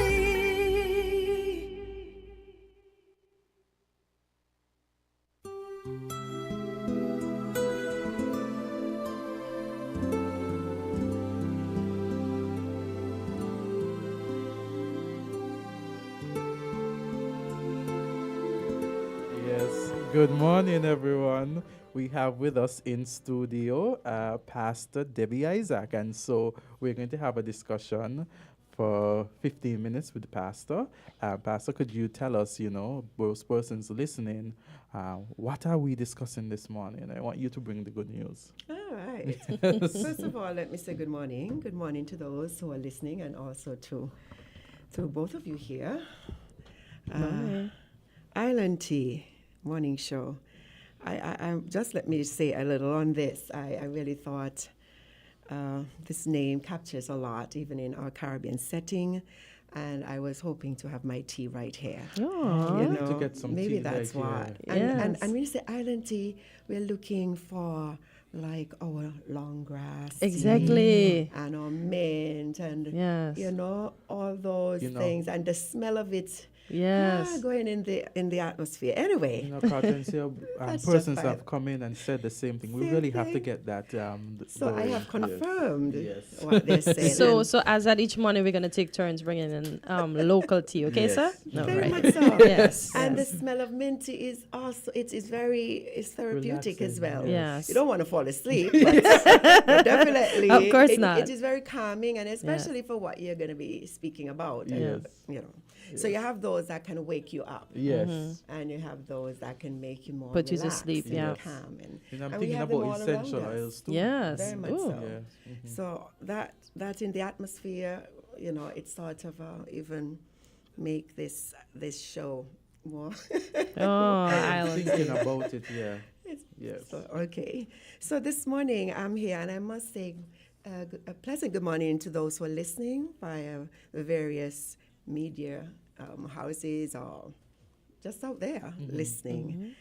I'm here to speak about our upcoming Connect to Collect conference. Yes. It's actually starting on Thursday, this week, Thursday. Okay. Thursday, November 16th, starting at 7:30 p.m. Then Friday, 17th, 7:30 p.m. No sessions would be there on Saturday, as that would be our time to get prepared for the Sunday, because we'll be there Sunday morning at 9 a.m. and then in the evening, culminating everything at 6:30 p.m. with our very first affirmation service. Tell us about the affirmation service. All right. Now, I noted that when you referred to me, I have so many names. It's very funny sometimes. Some people don't even know what to call me now. Yes. Okay. When I was in education, they're like, Dr. Isaac. When when I'm in the church, well, they know me as prophetess. And now they're like, you're hearing apostle now, like, okay. So what this affirmation service is about now I'll be affirmed as an apostle. Okay. Yeah. As a fivefold minister. I'm already in the fivefold ministry. And when we speak of fivefold ministry, the Word of God in Ephesians 4, starting from verse 11, speaks about that God has given to the church these fivefold ministry gifts. They are apostles, prophets, pastors, teachers, and evangelists. Now, for many years, the church, not just in St. Kitts, but globally, just used to be calling persons like pastor. Everything is pastor, pastor, pastor. And then we got onto evangelists, and people were very open and embraced the titles. And more now persons are opening to, they didn't mind a teacher because, like me, I was in education for 39 years, Persons don't mind saying someone is a teacher of the word. Yes. But when it comes to the prophetic and the apostolic, persons had a lot of issues. But more and more persons are embracing it on our island and all over the world. And COVID has really opened a virtual space for us to see so many examples of prophets and apostles all over the world. And they are young and they are old and they're middle age. Because that's what God's word says. And the reason why he's calling for these fivefold ministers is so that the word says in verse 12 to equip the saints. And a pastor cannot do it all. You need the fivefold gifts to come on board. Because it's like you, both of you, when you're engaging persons online. You may be very, more or less, informed about a particular subject matter. And then Miss Carty, she might be different in another area. So you would lean to her or she would interject. She wouldn't even ask you, let me say something. She would interject because she has something even more pronounced in another area. And that's what the church has missed so many years, that it was just what the revelation that the pastor brought. So more and more, the word of God is it has to come to pass. Whether people fight it or not, it has to come to pass. So this is a very auspicious occasion in our ministry. As you would have realized, and maybe I think you know, because my husband has passed on. He transitioned in 2021, and he too was an apostle. And he was one of the very first ones in St. Kitts. But we have more and more persons in that particular leadership role coming forth now. And so I don't feel afraid of it. I know that I feel the change. I feel the shift.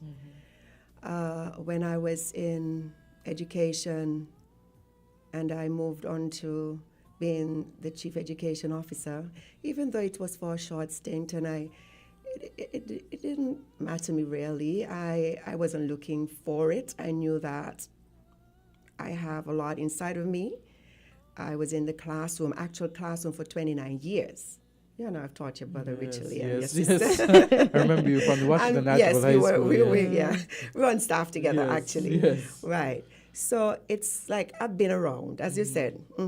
So right now, we're coming to assist us with this, Apostle Dr. Dwayne Harden from Atlanta, Georgia, and he will be bringing 3 other persons also in ministry to assist with it. It's not an ordination, but it's like an authentication. It's more or less supporting. It's like bringing more, what should I use the word? Ramification to. It's like solidifying, consolidating. Am I using some words here? Sometimes you have to it's like it's called an affirmation because you're affirming something on the person. Like you're already seeing certain things happening in the person's life, and you're now supporting it. Now, in the secular or in the marketplace, as we call, you may see, for example, someone comes to the studio and you engage them for the very first time, and you say, that one, he's called to be a media person. Yeah. He has a voice, and he has the personality, he has a drive, and you just need to say, come again. And you're all more or less affirming and start using it, and you're pulling. And sometimes people stumble into their calling, to their purpose in life, stumble in. You didn't even realize until someone else would have seen that on your life and call you forth. Yep. And even sold you to, well, when I say sold, yes, yes. It's just a jargon. So can we also say confirm that they're coming to not only affirm, but to confirm that you're capable and able for the position that you are now called to be in? Yes, and it's needed in St. Kitts. Why? Because this office is still an office that many of our churches they have not embraced. Okay. And I am happy that they are seeing it online. Yeah. They're seeing it all over the world now. So it's not say that you're propagating heresy or anything, but it's actual scripture. I can actually get the scripture up from my phone and read it, just to more or less confirm that. I don't know if we have that time for me to do that. Yeah. Let me ask you a question too. Sometimes when you go to the churches and you talk about affirmation and there's a message that and I've seen where you have given persons messages. Is it in relation to that position that are going to be confirming? Is that the position that really relays messages to persons? Or is that could be done from any level? Actually, I am the senior pastor of the church right now, after my husband passed. But I was actually working alongside with him in leadership. So the church knew that we both were like the leaders for the ministry. So after he passed on, it was just a natural transition into. And then I was on my way out of education, actually. It was just that his passing even brought me quicker to come out. Yes. But I was sensing the call to come out 3 years prior to the time that I did come out. But sometimes in education, you sometimes want to be there still. You always feel like you have to help a child or have to help assist him or have to help something. But it is more or less bringing more, I should say, support to the fact that, when persons call the name, that they're not saying, where did that come from? She just put that on herself. It's like you've been called to the bar. Yes. You could have studied law, but after you've been called to the bar, they can't just say, I'm not going to call him a lawyer. They can say all that they want to say. Yes. Everything that needed to more or less authenticate you was done. Yes. So it is something like that. It's to bring the seriousness and the fact that it's not that she just put a title on herself. Because I find people are afraid of titles, especially in Christendom. And it's sad. Because in the secular, in the professional arena, when you have an expert, you have a surgeon. And now they're not just surgeons, they're even more, they're more precise. Yeah, the intricacies. So I'm a neurologist, I'm a gynecologist. And if I have a situation with my body as a woman, I would not just go to a GP. I would not just go to a general practitioner. You'll go to the one that's specific to your problem. Yes, because I go to the GP and the GP will then refer me to someone who can help me even more. Exactly. So in the church, that God has called for all these leadership offices and ministries and ministers to address his work that he has for us to do in the earth. And he's coming. We have to advance his kingdom really fast. Because I'm telling you, time is wrapping up, you know. We don't know when, but time is wrapping up, and we have a lot of work to do. And people who know that they have the call of God on them, they need to start praying fast that the Lord will start to reveal some things to them more. Yep. So could you give us the day for the affirmation again? Right on Sunday, the 19th of November at 6:30 at Rivers. I think everybody in St. Kitts know where Rivers is by now because all those funerals, I'm telling you, almost every time I listen to the station. Yes. Rivers, So I want to say thank you so much. Yes, and congratulations. And it's to be apostle. Is that the appropriate word? Yes, apostle doctor, because I was apostle doctor. Yes, I already have my doctoral degree. So it's apostle doctor Debbie Isaac now. Yes. Okay. Yes. It just will be affirmed more from Sunday the 19th. Okay. Yes. Congratulations. So if you have the time, kindly come. I'm inviting you both. Wonderful. Thanks. Thank you so much. And to those who are listening us, I'm giving you a special invitation to come on down to Rivers, even on Sunday, 19th of November, 6:30 p.m. I'll be delighted to see you. God bless you. Thank you so much. Bind as one the hearts of all mankind. Be thou our sad division. We're different. We're 98.9. 98.9. Win FM. Magnum, my brand. Everybody put your Magnum in the air now.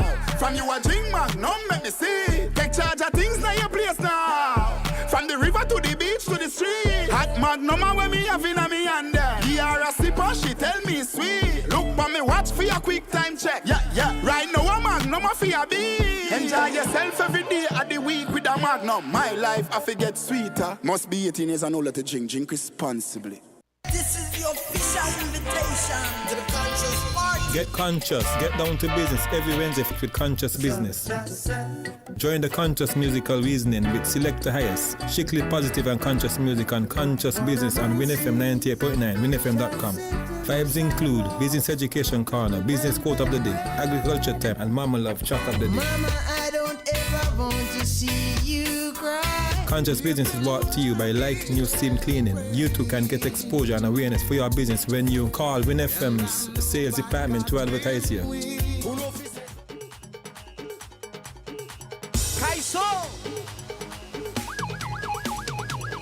Well, this one is a tribute to our fallen Kaiso legends. King Ayatollah and Nick Stokes. Coming from war!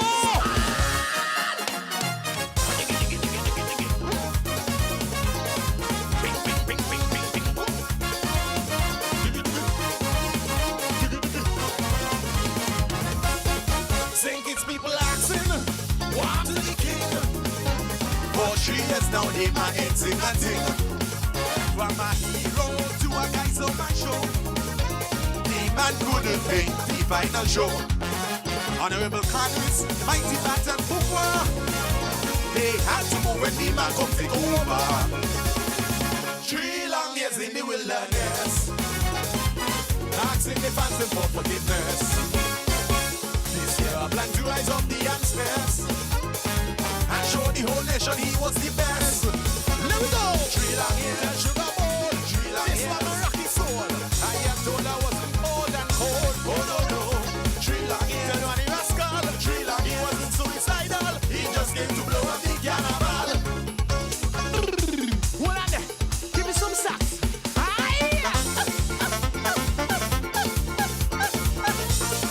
Hey, Celestia, this one for you. From Timon and the whole up. Yes, Uncle Mickey, singing this one with me a while. Anyhow, something gonna come up. But folks, thank you very much for being here. Tell them. I appreciate it. I can't believe my ears, the kinds of things I hear. He said this, she said that, you say something. It don't have to be true, but when they're done with you, you could vex till you blue. Go to a lawyer and still get the pressure and still hear his fever. He burning like wildfire. Them troublemakers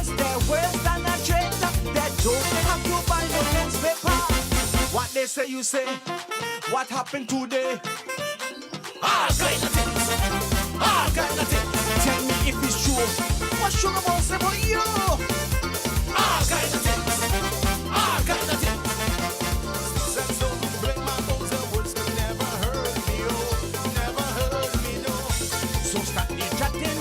You go jump up like a Viking. You go kick up like a donkey. Me not got no photos, money. Come let me and you. Show them what to do. All kind of things.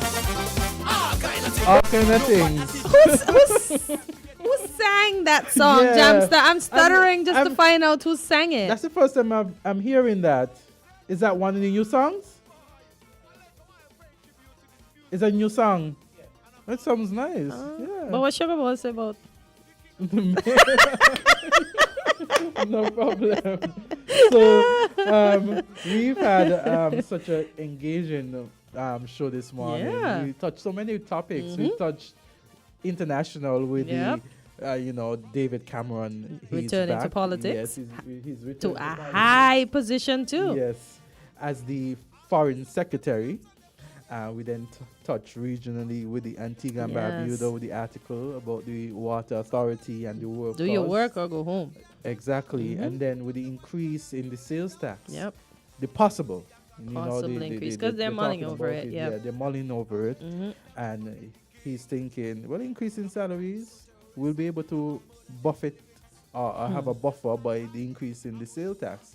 Because then, if he looks at the maths, if 40 million EC dollars Mhm. would be the new cost, the Yeah. additional cost, and so the sales tax, if up by 2%. Would rake in monies up to 40, so it's a balance Yeah. in his books. Mhm. And then we looked at situations here in St. Kitts and Nevis, and we compare them With Barbados. Yes, so and then we had the whole affirmation service that's Yes. going to be on November 19th. Yeah, 6:30 Yeah, p.m. at the 6:30. Rivers of Living Mhm. Water Center. So we're gonna Christian have Center. Apostle Dr. Debbie Azard. Yeah. Yes. And so we had such a wide range of topics this Yeah. morning. As we look at it, I look on the People's Action Movement page. There is to be a press conference on Thursday. Okay. 9 a.m. press conference at the People's Action Movement headquarters. And so you realize that the People's Labour Party had its press conference not too Okay. long ago. And now the People's Action Movement is having its second press conference for the year 2023. Okay. And so, I mean, we could look at and see what the topics are going to be discussed then, and then, maybe, Fridays is Mishi, yes. Yeah, Friday's So- Mishi. So your Yes. Mishi could do the chop up on Friday, chop up, yeah. So you all having a press conference on Friday, is that? No, the People's Action Movement is having it on Thursday. Thursday Oh. at 9 a.m. Oh, 9 Yeah. a.m. Mhm. Really? Yeah. Why so early? I think that based on the discussion, it's based on the timing for. Oh, would be convenient for those persons on the panel. Okay. Okay. 9 o'clock. Fair 9 enough. o'clock, not 9:30. 9 o'clock. Okay. We have a call. You did say 9 a.m. Yeah. Okay, then. Call or go right ahead. Hello. Good morning. Hi, go on. Just hello. Yes, go ahead. And just for information's sake, today, the 14th day of November, is celebrated worldwide as World Diabetes Day. Ooh.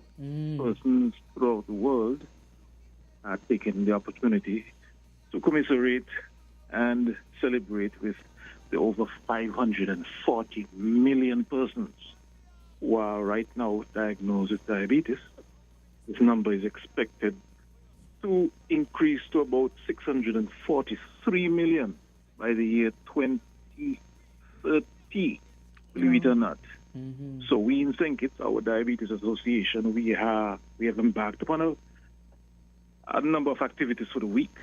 Yesterday we were on television. We will be having a screening downtown Friday morning in the square. And on Saturday we will walk for diabetes. All of this is linked to the fact that today is WDD, World Diabetes Day, celebrated by the International Diabetes Federation. That organization has over 240 member associations, and ours is one, in approximately 160 countries.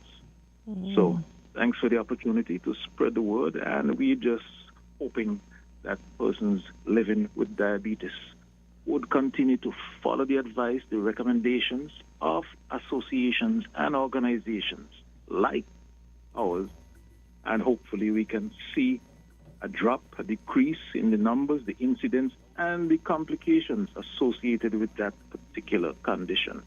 Have a nice day. Thank you, Dr. Lachlan. Thank you so much.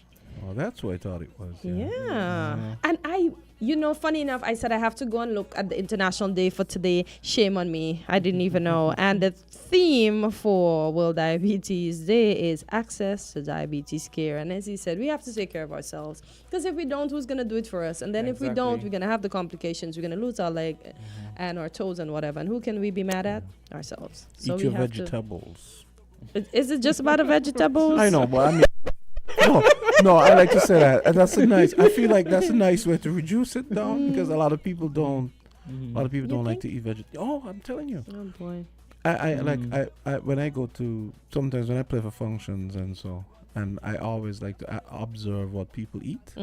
And people go up to the buffet and they largely leave the vegetables. They pile up the plate with meat the rice and the meat and the kind of processed. Maybe the processed everything bad. Yeah, so yeah, like the coleslaw. Yeah, well, I mean, coleslaw is fairly healthy, vegetables, but it's full of stuff. Full of other stuff that I have this one auntie that always says she doesn't like Sunday food because it's a lot of bad things on Sunday. It really is when you look at it. Yes, all those pies. Oh jeez. Yeah. You guys want to take another call for the road? Oh, okay. Dial tone for the road, I guess. Okay, here we go. Island T, you are our final caller. Hello? Yeah, I'm stuck. Yes, I'm just hearing Dr. Lachlan speaking about diabetes. For many, many years, the Rasta fraternity been playing to the Caribbean and think it's a Nevis and a whole. Because over the years, you see more complaints. You got the hospital, you can't believe where you see him. And unless we don't get close to the Yaba pot and eat decent, eat vegetables, and the health department is stepping up there to educate the people. Look at the obesity in 4th Street when you walk down there. Jamster, what am I doing due diligence in your stomach, and these Chinese, Have a good day. Okay. Thank you so much, the way he put it across, due diligence on your stomach. On your stomach, and then, see, he agreed with Jamster and he said, eat your vegetables. So the vegetables play an important part. Y'all, there was something that was bugging me. I don't know if you remember. All of us went to school, right? And you remember when we had the poppies? Growing up in Guyana, we used to buy so many and decorate our clothes and stuff. What's wrong with it? No, I am not seeing the school children with the poppies. Are we not educating them anymore on the importance of it? I'm actually glad you brought that up because I want to read this before we go. Maybe we could revisit it tomorrow. I was looking for the right time to bring it up. So someone sent me this, and it's something me and the same person have spoken about many times, which always bugs me, and I think I've even spoken about it on the air. I want you guys to listen to this, because this is what the poppies represent. But why do we commemorate the deaths of people who defended the King of England in 1914 to 1918, World War I, and 1939 to 1945, yet we continue to ignore the 225 persons who perished on Christina on August 1st, 1970. There are 26 names on the cenotaph at Irish Town Bay Road. We stop traffic, hold a parade, wear poppies to honor the 26 men. They volunteered, they knew the risk. What do we do for 225 boys, girls, men, and women who did not volunteer to die on August 1st, 1970? I'll leave it there. It's 10 o'clock. We could have a discussion. Before we go, though, I want to do a shout out to Real Talk with the Lavi. It airs every Monday, 8 p.m. to 9 p.m. It's on WIN FM. And so she had her first show yesterday. Last night, Yeah, last night. And so those persons who listen in and tune in, I'm encouraging you to do so. It's one of the new shows here added to the Win FM calendar. And we have Biff's show. It's gone to 2 hours now, and it started out like once every 2 weeks. Okay. For an hour. So it's gone. It went from 2 hours from last week. So it's coming on tonight. So it's 7 to 9 or 7 to 9. So it's 7 to 9, and now it's every other week. No, it's every week. Every now. week now. Yeah. Okay then. Okay then. Cool. That's good. That's good. So adding content to the Win FM. So we have sports with Troy, Biff Mills, and we have Real Talk with Lavi, the Real Talk. So nice. Yes. So guys, all the best. Yes. Lavi and Biff. And time to run the two of y'all. Yeah, we're gonna be leaving already. Out. Oh my gosh. Folks, remember to be great and grateful today. Yes. Have a good one. Thanks Have for a good tuning one. in. Same time to same place, God's willing. Do you want to know what's happening in sport? Tune in to On the Ball, a weekly tour show which is on Win FM 98.9 every Tuesday from 7 to 9 p.m. with me, your host, Troy Biff Mills. We will keep you on the ball with our variety of guests and, of course, your calls discussing the facts